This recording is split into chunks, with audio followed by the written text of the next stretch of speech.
Hello and welcome to the Shut-In Show. I'm your host Danny Parker and we've got a show for you today. First I want to thank you for being here. This is our 20th episode. I have no idea how this project has gone on this long. I think it's awesome that people are still even paying attention even a little bit 20 episodes in, and I'm really proud of myself for getting this far. 3 episodes a week for 20 episodes. I don't know how many weeks I've been doing this. I've lost track of the week sense, how many months or whatever. But this has been really fun. And it's been really cool just to see what people say in response and see how things are going.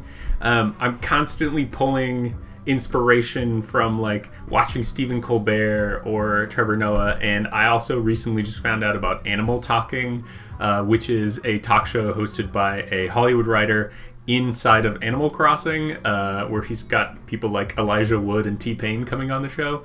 I'm not gonna lie, I've had a lot of my morning just kind of looking at how expensive is it to get a Nintendo Switch, and is it possible to get a Nintendo Switch right now because everyone in the universe wants one and wants to play Animal Crossing specifically, but I'm gonna have to wait on it because they're overpriced, and I just not a wise choice at the time being, but I just really want one.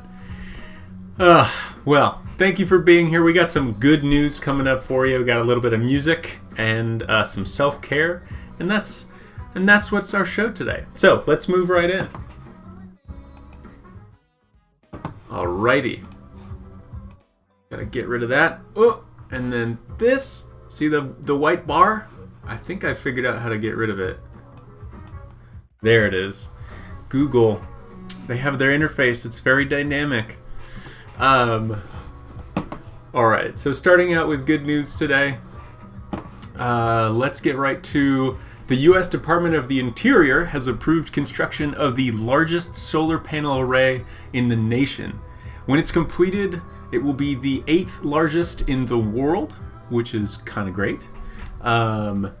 It's going to be a 690 megawatt photovoltaic solar electric generating facility.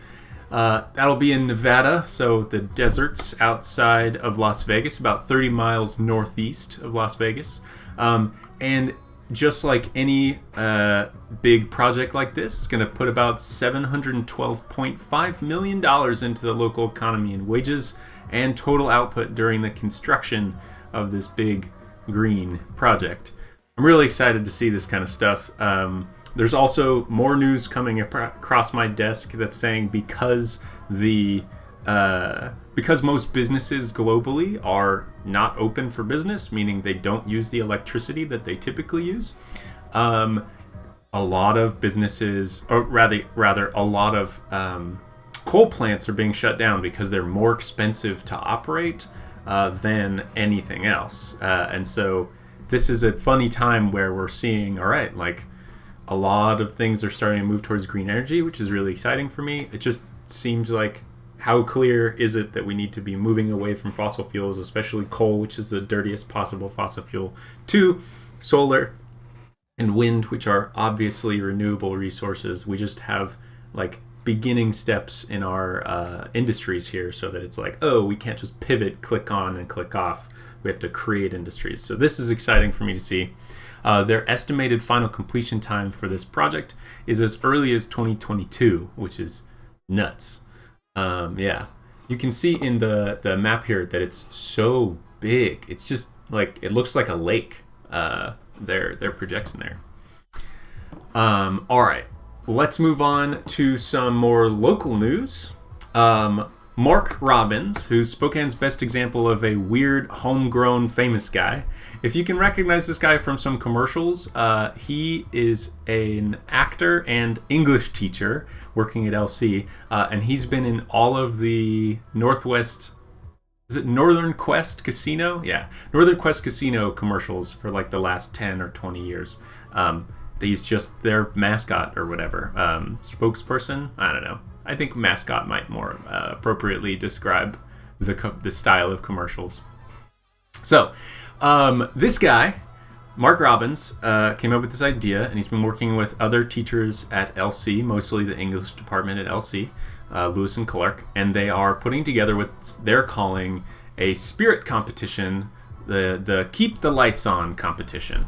So let me show you that graphic here. So they are challenging other schools to show the spirit of their school by putting educators and students and admin on the trail of raising some money for SNAP in order to provide money for families who can't necessarily pay their power bill right now. So that's why it's the Keep the Lights On Spirit Competition.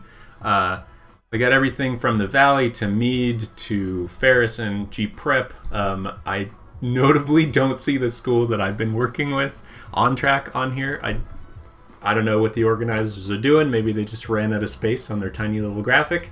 But for most places, you can text a certain number, a certain thing to indicate which school. So East Valley, for instance, lights on 11 versus Ferris, lights on 18. And then send some money. And they're hoping to raise $50,000 to provide some relief for people in the Spokane area, which is kind of awesome.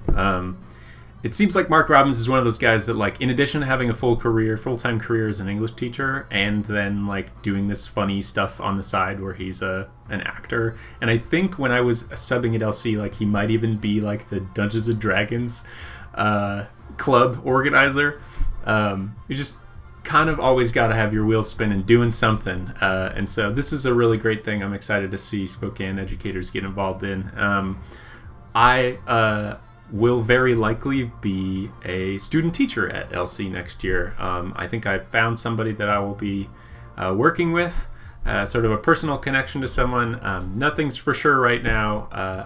I got some confirmation emails, but it's a weird time, so I'm just not going to say who. But I think that, yeah, I will be probably student teaching myself over at Lewis and Clark. So that'll be really nice. The commute from my apartment to Lewis and Clark is roughly like 2.5 minutes, which is great. I could walk there if I needed to, but I'll probably be scootering there, which is the best part, if we're in person in the summer. Woo! Or in the fall. All right. Moving on to some self-care news. Let's talk about mindfulness. So, mindfulness is a practice of taking time with yourself, and oftentimes this can be in silence or with some guided meditation. A lot of the time, it just is a process of reflection, kind of noticing the thoughts as they come to you, and the feelings as they occur in your body, and then moving along through those feelings, or just not judging, but just taking stock of what's happening around you and what's happening inside of you. And this is something that I have been challenged by. I've had a hard time with doing mindfulness practices in the past, but more recently I stumbled across some things that were, I think, just mass emailed out from Gonzaga. It was like a recorded guided meditation, and for a long time I was like, well, meditation is not possible for me. I have ADHD. I can't regulate my attention, and so like sitting still and being quiet and just emptying your mind was my only idea of what meditation was. But oftentimes what people use and what really effectively can be used are these guided meditative audio tracks.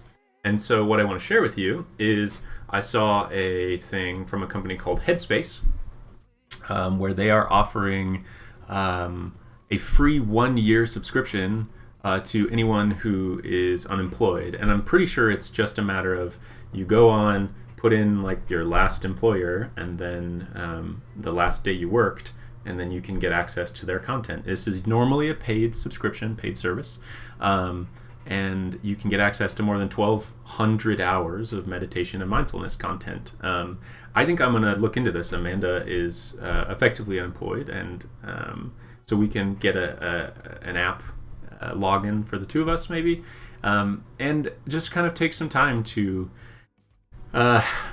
spend some time with my own brain. It is a challenging time to sort of be alive right now. It's. I was talking to my friend about this yesterday.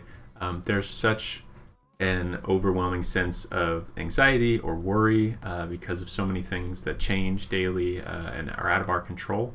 That taking space for some mindfulness might just be the thing that we need. And you know, in a list of many things that you can be doing for yourself in terms of self-care. But yeah, I just wanted to recommend that to you and say it's a great opportunity if it's something that you need.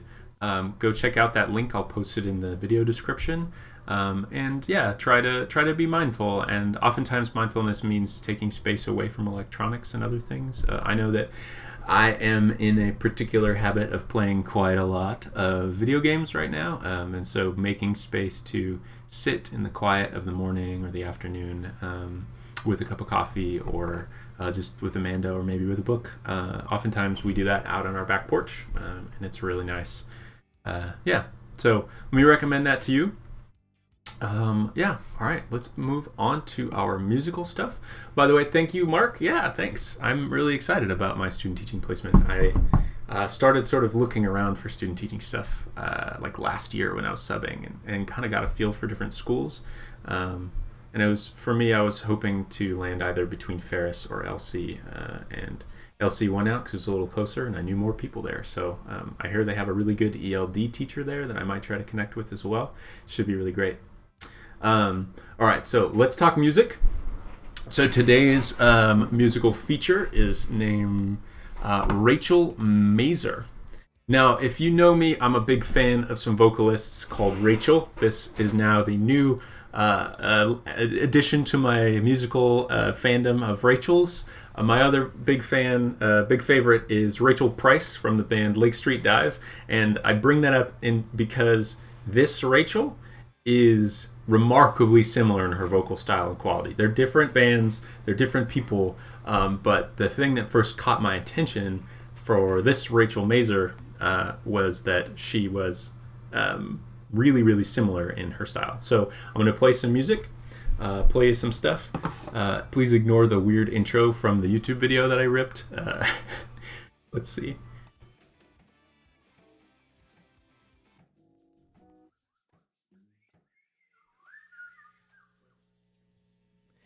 In the moment that we met, I didn't know you were taken. But when we shared a cigarette, I wanted to make something happen. Ooh, I made my way towards you. Try to talk to you about your life and your scene. Well, I got a question for you. When did asking ever set a person free? Is it so wrong that I let you know? Is it so wrong that I let it show? I want you so bad, I can't let it go. Is it so wrong that I let you know? Am I coming off too strong? Great. Wasn't that fun? I've been listening to her on and off for the last couple of days, and it's really nice, really enjoyable, pretty chill music. Her vocal style is really, really good. I like, genuinely, Rachel Price is my all-time favorite vocalist, and she's very similar. So I've been listening to try to see like which songs are like, oh, this could be like a cover or something. Anyways, yeah, I also, okay. And one other thing that I realized when I was looking for that video that I just played for you is that music videos sometimes are so stylized that they are not good, like, content for something like this. Like, I'm always trying to find the live version of something that still has, like, a good quality experience. Sometimes live things change the sort of tone or texture when you're doing, like, a live YouTube video because it doesn't sound close enough to the actual music that I might play on Spotify. So yeah, I found this video that they made that was like trying to be really hand cam thing, because they were trying to do this thing style where it was very similar to like a actual person with a camera in the 70s. The music video is great, but like I was like, no, I don't want to watch this on here. Anyways, hi Jacob, thanks for coming to the stream. Well, on that note, what note was that anyway? Thank you so much for being here. I'm really glad that everybody stopped by. Take a shower, call your folks, go for a walk. This has been The Shut-In Show, and I'm your host, Danny Parker.